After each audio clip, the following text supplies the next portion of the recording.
Here we go. Do it. Okay, cool. Here we go.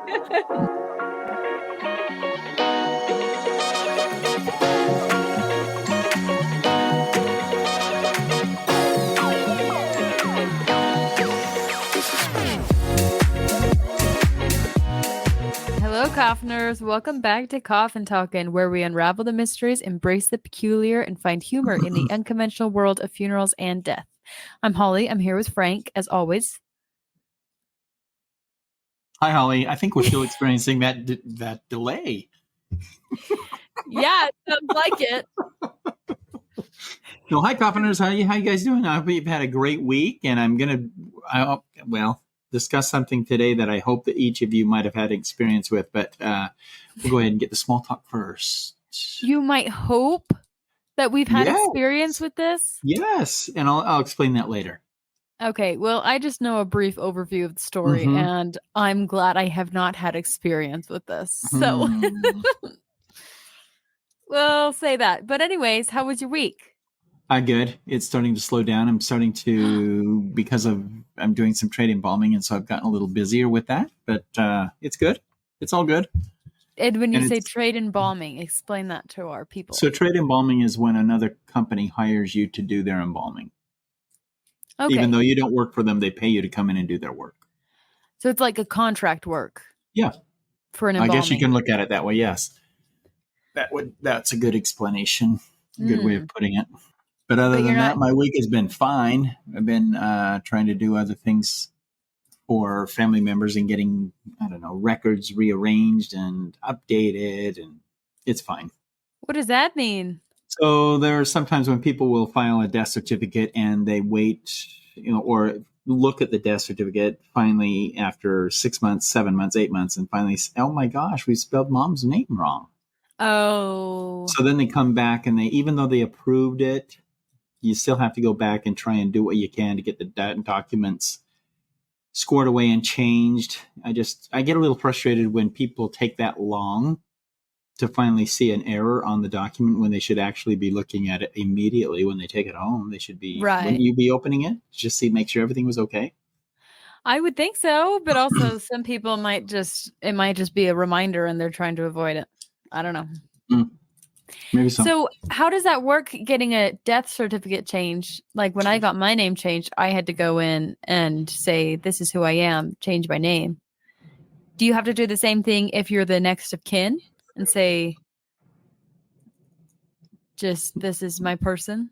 No, there's a little bit more to it because once the death certificate, we're talking about a death certificate, once it becomes officially registered with the county where the person passed away, it's a closed record state. And so now to make a change, you have to prove who you are to the decedent, to the county, in order for the county to step in and make the change on the record for you. So let's just take an example. The easiest one is if it's a wife finding an error on her husband's death certificate, she can go to the county and then say, this is her. If she's having to do it, she can go to the county and then say, I'm the wife, and she'll be listed on the death certificate as the wife. But now she has to prove who she is by providing a birth certificate and her relationship to the decedent by now providing a marriage certificate. Oh. Which becomes an issue if you were born in another state. It takes a little while to get the birth certificate to come to you. And if you weren't married, right, that you weren't, say for instance, in another state, you were married, you were together long enough that they recognize common law. We do not. But if you came from a state that recognized you as common law, then they would go ahead and recognize you as the spouse, but the county in which he passed away, they have to have written proof. And they don't give you any documentation over common law. So what? So then you have to go to the parents, the siblings, immediate family? So then if the spouse finds herself in that predicament, then this is what she'll usually do. She'll usually call us and she'll say, I'm having a hard time getting this changed on the death certificate. Can you help me? And I'm going to ask the same things. So because the county's going to ask me, Right. So I'm going to ask her for the same documents. And she says, well, if I don't have a document, can I provide like sometimes a home title will have both names on there. And Yeah. so then you can go ahead and provide a home title. If she has a title, and see, that's still not good enough. You have to have another record that shows both names on there. So that would mean like a car A car. purchase. Yeah. And that's why I always tell people, if you're going to buy a car, don't just put one name on it, because chances are Always you may put need both. you may need the title to carry proof of your relationship to the other person. But there's Hmm. ways of getting around it. It's just time consuming, and people don't have patience for it. They just want to be done with it and be saying, you know what, I can't do this anymore. I need you to take care of it for me. Ugh. Hmm. So here I am working with one that's a little bit difficult, Is it a and situation like that? it's a little different because this is a mother who's burying her son. She found out on the death certificate that the death certificate has her son listed as Hispanic or Mexican American Hispanic, and he's white. He's Cherokee. So now she has to go back and now prove his ethnicity. And the only way she could do that is to go back and get his tribal card, which he doesn't have. Oh And my so gosh. now, yeah, and so now she's getting and she says, now what do? I said, well, what does your death or birth certificate say? What's your nationality? White. I Hmm. said, what's the father's? Cherokee. Okay. So are both of you, now need your birth certificate. I need the birth certificate of the father. And then we're going to combine the two and show the county that he has, in fact, He's half Cherokee. he's been born with Cherokee heritage, but he has to be now on a birth certificate listing both parents. Oh, well, I didn't list the father. Do you see now the problem we're Oh having? my gosh. Yes. So now you So, have to prove that he's the father. mm-hmm. And how do you do that? He's been cremated. Oh my gosh. Yeah. So now she's mad at me because I've gotten to her as far as I can. And so, But there's nothing you can do. well, I'm talking to the county right now to see if there's anything we can do, because she's very distraught. Knowing that her son is identified on a death certificate as Mexican American when he is not. So it does become a little bit of a trying process, but we can overcome it. It's taking time, It takes and time. she doesn't want to take the time. She wants it done yesterday, and it Maybe just you doesn't happen just, today. next time she comes in, you just hand her a little bottle of whiteout and say, um, I have a typewriter. We can print out this, cut, Yeah, just so. paste, old school. Oh man. So death certificates, just so you know, in every state they're on a different type of parchment paper, and it's if you put white on, it's a sore thumb. If you put white out on it, or even if you try and it's so well done that you can't even lift it off of correction tape with correction tape. Oh, seriously? Yeah, they're all Oh. it's all laser engraved or laser printed. Oh my gosh. So it has to be done on their system. We can't just. And plus, if she went to get another death certificate, you've done nothing right, because the Right. new death certificate she picks up will have the same problems she had before, even if you could correct it that way Yeah. that we've discussed. So no, you want it to be done officially, and that's what she wants done officially, so Mm-hmm. that whenever she goes to get a death certificate, she's not reminded that her boy is Mexican American, but Right. is Cherokee. Or Yeah, that is. I just said to her, maybe we should just describe him as white. That would be Yeah. easier, because we can his ID IDs him as white or Caucasian, not Cherokee. Oh, because then you'd have to go by what he had Yeah. for identification. Mm-hmm. Oh my gosh, that's so tough. So if he hadn't been cremated, would they have had to have him exhumed? No, they would still be putting up that wall saying, nope, we've done everything we can legally. He has to stay on that certificate as Mexican American unless you can prove to us otherwise. Who gave them the Mexican American thing? She did. Yeah, that's what I was going to say. So it's her mistake. Yeah. But she's not having any of that. And even before we did the official registration, she read through everything, and I said, oh my gosh, you signed off on this. Yeah. And she goes, well, I didn't know what I was reading. That's the Well, maybe excuse you should have everybody. read.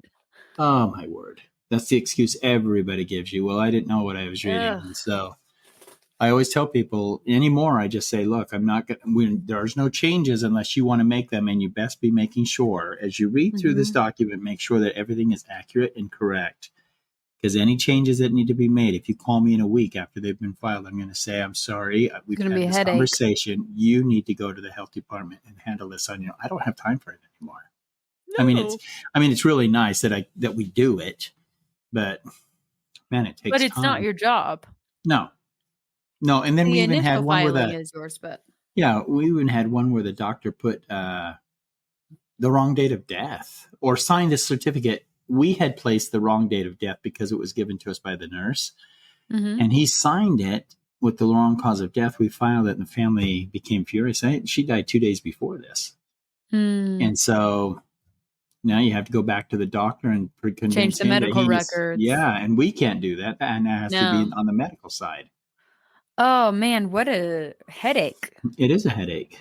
That's why we try and take every precaution necessary to make sure that that document is as accurate as possible before the official registration takes place.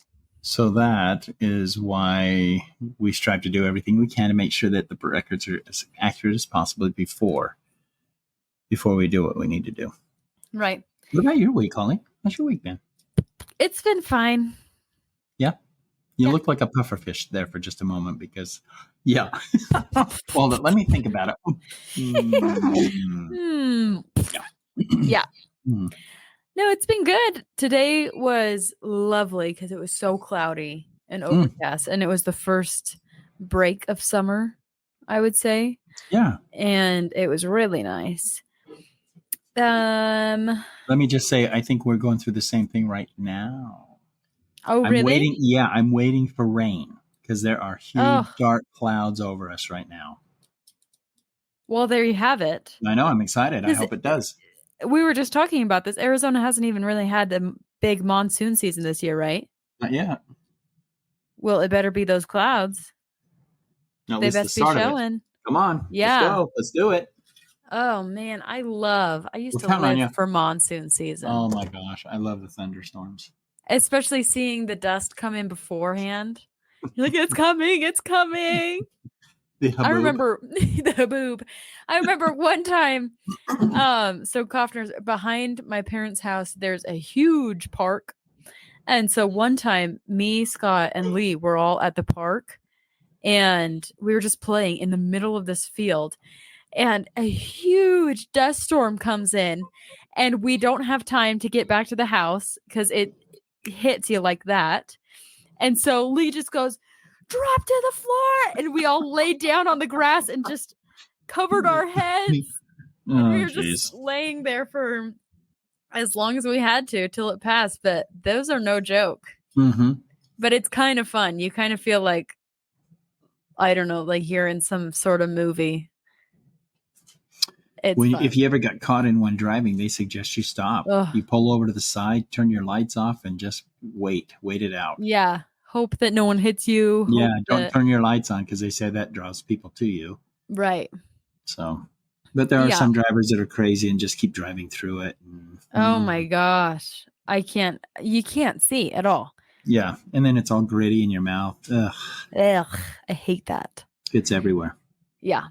But then it's usually okay because you get a huge giant thunderstorm, monsoon. Yep. Yeah. And that makes it just so much fun. Yep. Washes it all away. Yeah. It's really the only weather in Arizona that I love. Me too. Mm-hmm. So there's that. I mean, that's not even my state, but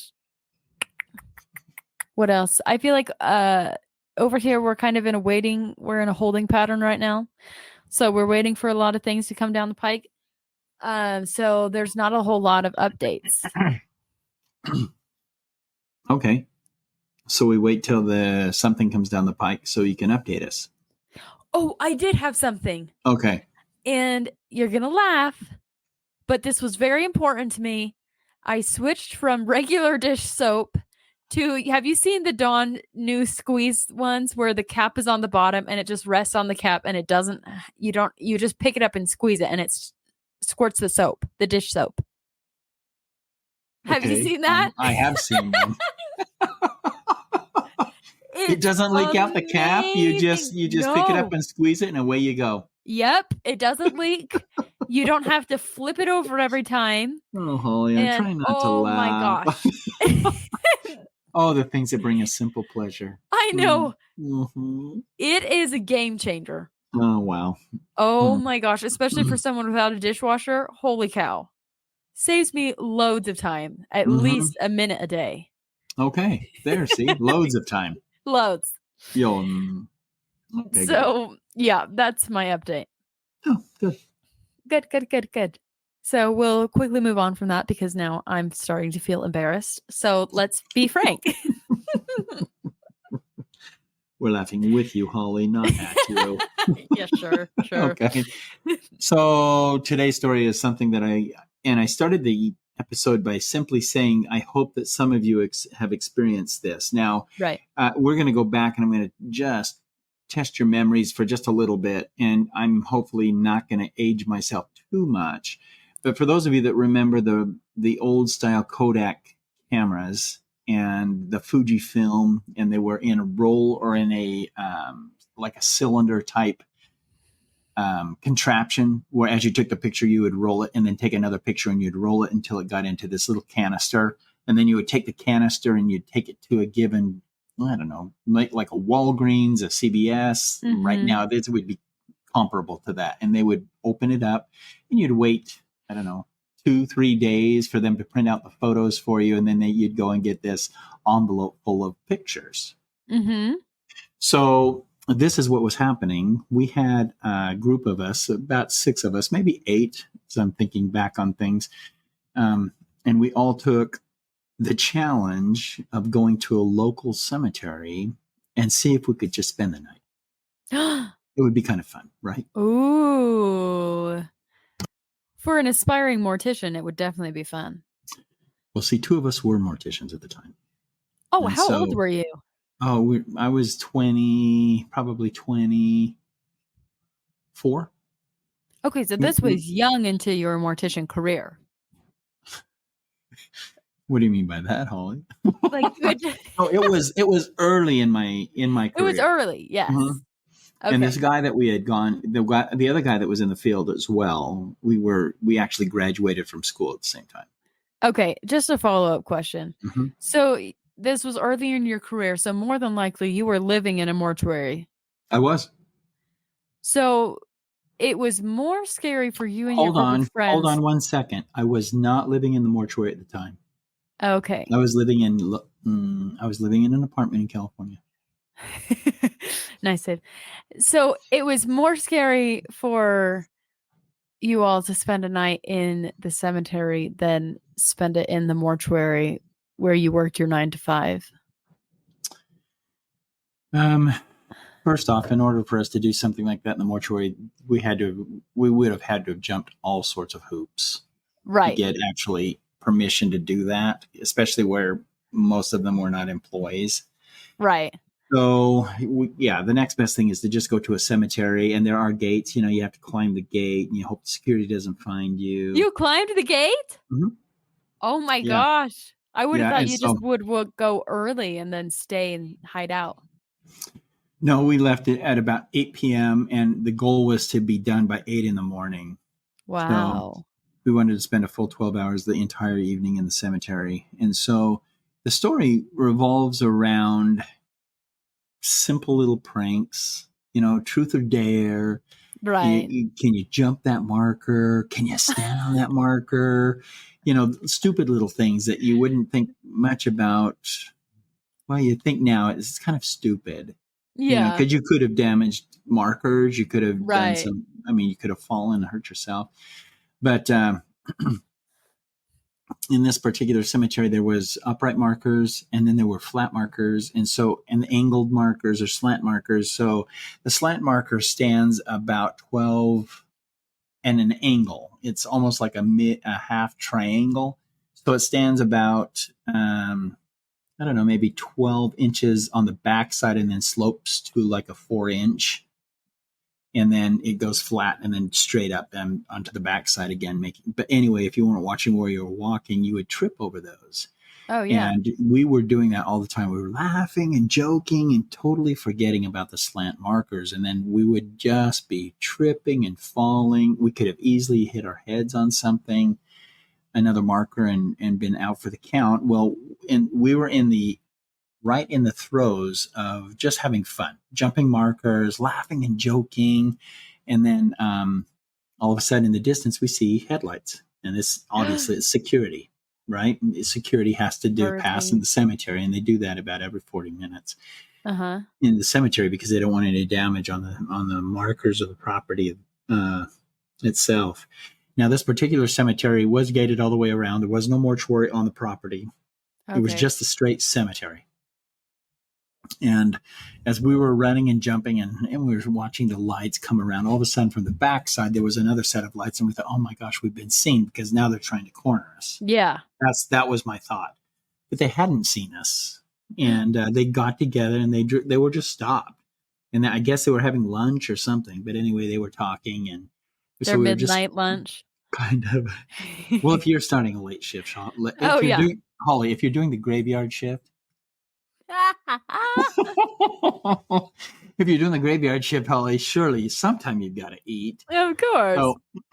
So anyway, we were finally to the point where we just figured we better just be calm until they broke away. And so we all just laid down on the cemetery grounds. And we were just taking time out to look at the stars and kind of see things that were going around us and things that were actually taking place. And it's amazing when you actually take the time where it's really dark and you admire the skies.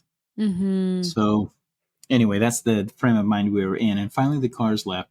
So we were up and back at our antics and just running around, jumping. And one of the friends brought a camera. And the camera that he brought was one of these Kodak film cameras where you had that little canister film on the inside. And you take a picture, kind of a faint, small little flash, and then it'd roll it. And anyway, we got pictures of all of us. He got pictures of all of us in different stances and different antics. I guess we could have been arrested. I don't know if we could have been arrested, but we probably could have been reprimanded pretty bad if those photos fell into the wrong hands. Probably have to pay a fine or yeah, least. Probably.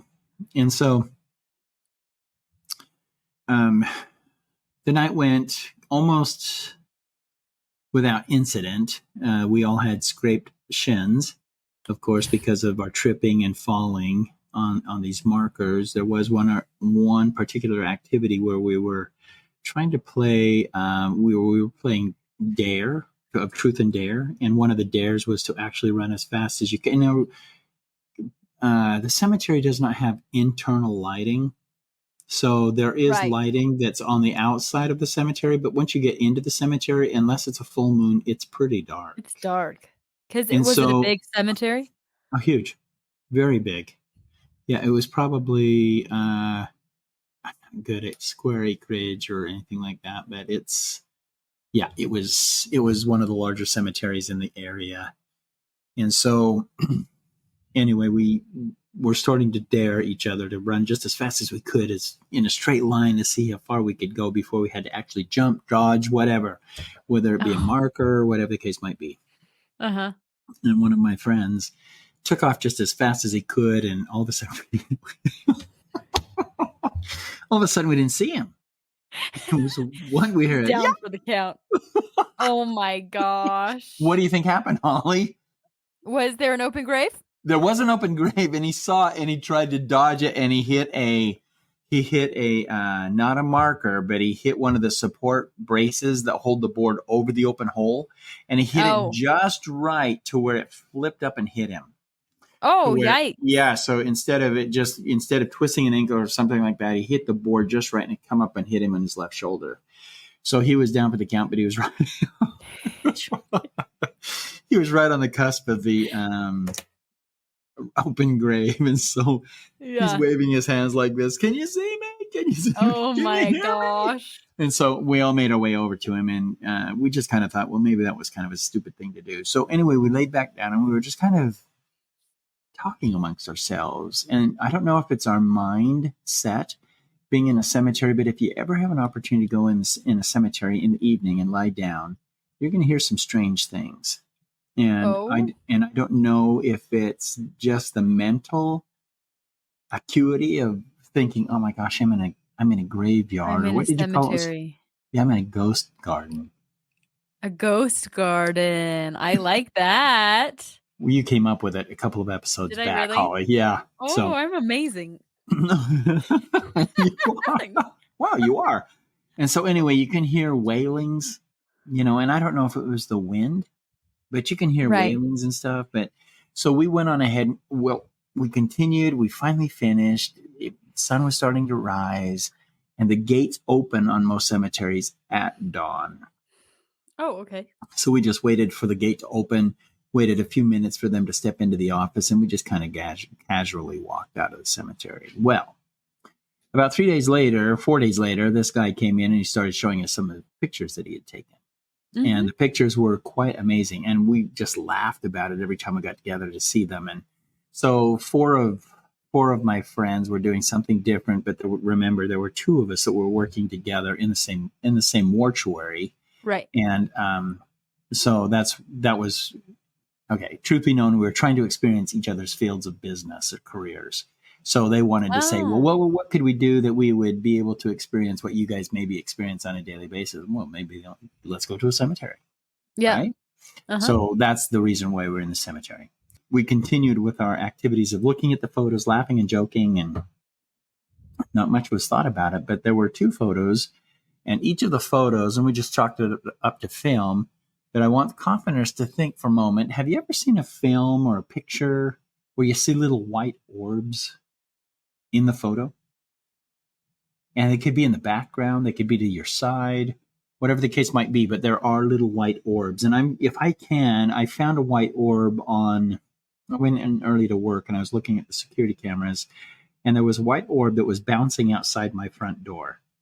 And I thought, oh, okay, so I couldn't figure out how to record that off the security system. So I took my phone and I just recorded what was being recorded off the security system. So it's a little Mm-hmm. grainy, but you can see what it is that's actually taking place. And it is a white orb that's bouncing around, and something that you don't normally see. Actually, you'll probably never see with the naked eye. So Hmm. it has to be picked up on camera. And so we were looking at these pictures, and he was quite disappointed because the pictures, he said, oh, the film must be old or something because it's got these white dots all over. And so I was looking at him. None of us really thought much about it, but we did have one friend that had an orb or a white orb that was right almost square on his forehead, and another one that had a white orb on his neck. And not thinking much about it, about some time had passed when one of our friends called me and said, hey, now I almost said his name, passed away this morning. And I said, what? And he said, yeah, he passed away this morning. And so, as not luck, but as work would have it, they knew that we were friends and that we worked in a mortuary. So they had him taken to our facility. So as I was looking at him, he had a blunt force trauma injury on his forehead. Hmm. And I thought, well, I didn't really think much about it. It was from a car accident, and that's where his head made impact or contact with something else in the front seat, whether Right. it be the dashboard, the windshield, whatever, steering wheel, whatever, doesn't really matter. Um, and then so we went on ahead and started getting him prepared for his services. Well, 3 days later, we get a call that another friend of ours, had died, and he had been shot in the neck. Oh, And so, again, because two of us worked in the funeral industry, and they knew that one of our friends was already at the facility, they said, well, let's send him over there too. They're all friends. They'll take good care of him. right. So he's there, and we're looking at him. So we went to the first service, the one that suffered the traumatic brain or head injury, and he had photos that were out and placed around. And as I'm looking at the photos, I remembered looking at them, and I'm smiling because he brought a lot of the photos back from when we were playing Truth or Dare in the cemetery. And I'm Mm. looking at the photographs and I'm just staring at them and smiling and thinking back to that time. And the picture that caught my attention was this orb, this white orb that was on my friend's forehead. Now, we had just done but we had done the work on him, getting him ready for the viewing. And the work that needed to be done most, probably intensely, was there's a little section on the forehead. And as I looked at the orb, it would have been a mirror shot. So if I took the picture and I flip it, that injury would have been on the exact site where that orb was sitting on his forehead. Oh my gosh. And I didn't really think much about it, but then I went on ahead and started looking at the next one. And remember, our second friend was already there. Services hadn't been prepared for him yet, or even thought about. And then I'm looking at his photo, and there on his neck is the same entry point where this bullet would have entered this guy's neck, and the orb was sitting in the same spot. If I'd have flipped it around, the orb was still sitting on his neck. So my question to you is that just a coincidence, or is the other orbs that we actually saw didn't mean anything because they were not on someone's picture?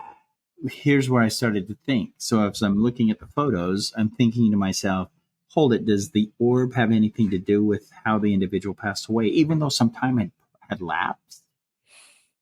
Do you see what I'm saying? Do I still look at the orb and think, oh my gosh, because now this person, I'm seeing a picture now with the orb on his left cheek, does that mean something's going to happen to his face through his left cheek?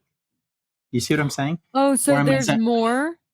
So that was one of my questions I was going to ask. In any of those pictures, were there orbs on anyone else, or was it just those two? Just those two. Oh, and really? That's why I was wondering, is it the orb that if we'd have known, could we have done something different about it? Or is there something about the orb on being placed in a photograph on someone's face or somewhere on their body? I don't know. And so that's the reason why I incorporate this story, because the orbs, and I look for orbs now when I look at photos.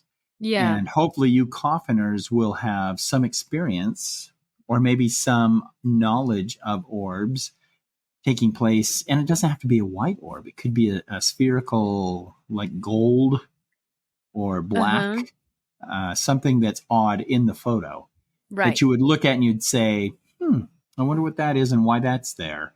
But I think there's some connection to our mortality and an orb. This is just me going way off the deep end.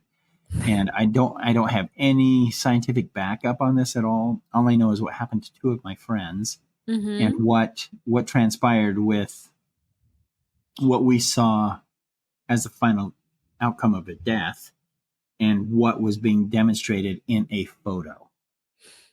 So I'd be interested in knowing what coffiners think regarding orbs. And again, if you see an orb with the naked eye, good for you. It's probably a balloon. But if you see something through a photograph or film, oh my gosh, take a moment and study it. Take a moment and just look at what it is you're seeing. Don't think that it's a blotch on your film.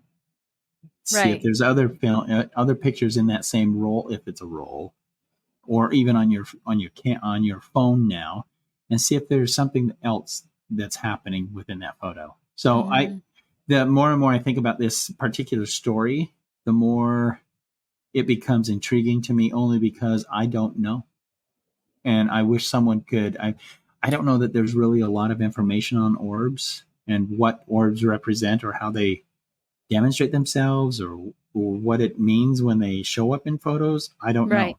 So I don't know. It's got to be some sort of an energy, but I'm not sure what kind of energy, whether good or bad. But I found it very interesting, regardless of how much fun and activities we were doing, they were still showing up in the photos. Right. That's really weird. So how much time had passed between when you spent the night to when they died? I was thinking about this when we were talking earlier, and I said 4 years, but it wasn't 4 years. It had to be much quicker than that because I remembered um, when we graduated, it was shortly thereafter, probably 6 months after we graduated from Oxford Science School. So that would have been maybe a year, 13 months, 14 months. Wow, so it was relatively very quickly after. Mm-hmm. Wow. Yeah, but you lose track of time over Yeah. stuff like this, and so that initially when I was told it was probably I'm thinking probably 4 years, but no, it was much quicker. It was Mm-hmm. shortly because I remember him being at our graduation, both of them, and then making snide comments, and then shortly thereafter, probably within 2-3 months, they were both deceased. And within 3 days of each other. Correct. Yeah, in the same week The same they week. passed away. Yeah. So That's I just would be interested. horrible. Yeah, it is. And when you think about it, it was a trying time. But I would be interested in knowing, please, commenters, if you have any experiences with orbs, I'd love to hear it. And so if you have any experiences and even want to set up a photo and send it to us so we can look at it. Yeah. And I'm going to try and download this video onto our YouTube account so that you can at least see what I'm talking about. And Mm-hmm. Holly, I think, will reference this episode to the orb so you have some idea of what it's talking about. This orb was not attached to anyone, but it was definitely something that I could see, and you can look right through it. I mean, Hmm. it's really cool when it gets to the bushes, and you can just see right through it. So That's interesting because then that does tell me that it's not just like an issue with your camera. Because if right, you can see right through it, the camera wouldn't, it would just be a white spot, you know? yeah, and not only that, it's bouncing, it's dancing. You could see Hmm. it's moving. It's not just stationary sitting there. It is moving.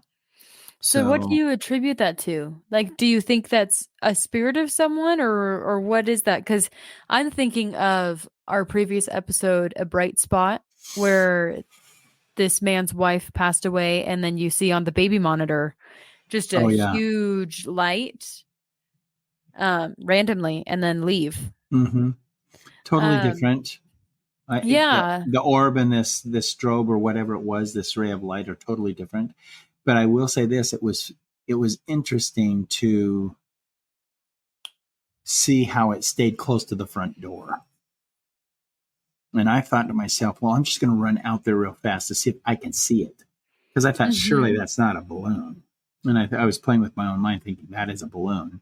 So I Right. walked out there, out the front door, and I looked both the directions where the camera was picking up, and nothing to be seen. And I walked back in, and sure enough, it's still sitting there, Really? right in front of the door. And I wish someone would have been there with me so they could have been filming it while I walked outside. Yeah.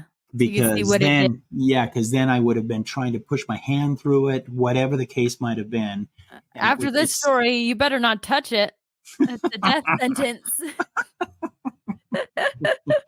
and so anyway, because of that, I started thinking about this story and the oddness, weirdness of how it's just eerie to think that the orb was sitting right on the same spot of the forehead where he'd received damage, and then Right. the neck, the other orb on the neck of our friend, that was where the bullet had pierced his neck.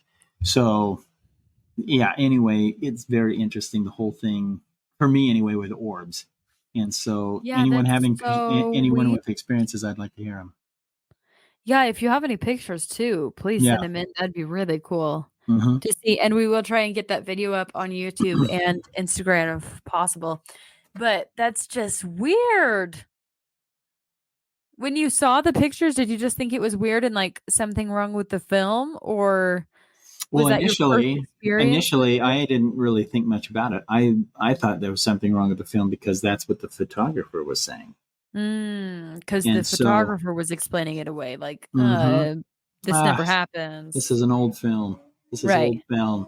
And so, anyway, when that started happening, I just thought to myself, well. And then when I looked at the pictures closer, because now I had friends in my possession that actually experienced or was having those types of activities, then Yeah, it was different. It becomes something much more than just a coincidence. Yeah. That's so interesting. Yeah, I'd love to get Kaufner's take on this. And if you have any experience with weird things happening on camera that you can't see with the physical eye, I think anything like that is really interesting. It reminds me of like those paranormal shows where they have all that equipment. Yeah. That we used to watch all the time. Yeah. The electronic voice recorders. The voice recorders. Phenomena. Uh-huh. The EVP. The EVP. You were the original EVP. That's right, Holly. Or ESP. Not extrasensory, no. No, definitely not. But I guess, yeah, we'll leave it there. If anyone has any questions, clarifying questions, or just questions about what we think, I guess what we make of that. I don't know. Any questions?